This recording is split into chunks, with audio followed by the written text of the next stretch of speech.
मिथिला सुर के माध्यम से हम कंचन झा अपने सब लोगन के प्रणाम करै छी और एगो अहाँ सबके निशा झा द्वारा लिखल सुंदर सनक एगो राम जी गीत सुना रहल छी। आशा है जे गीत अपने सबके नीक लागत तो लाइक शेयर और सब्सक्राइब जरूर करब। धन्यवाद। जय मिथिला, जय मैथिली, जय श्री राम। सुनू गीत। आज अवधपुर मंगलमय भेल सुगंधित धाम यो,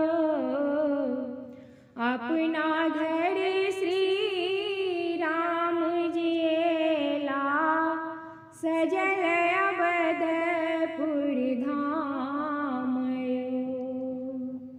कर कंचन हम दीप जरायब, स्वागत में हम द्वार सजायब।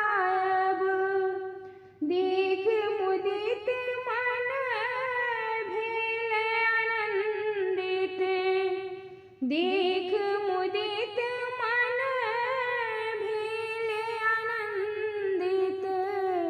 सकल लोक अभिराम यो,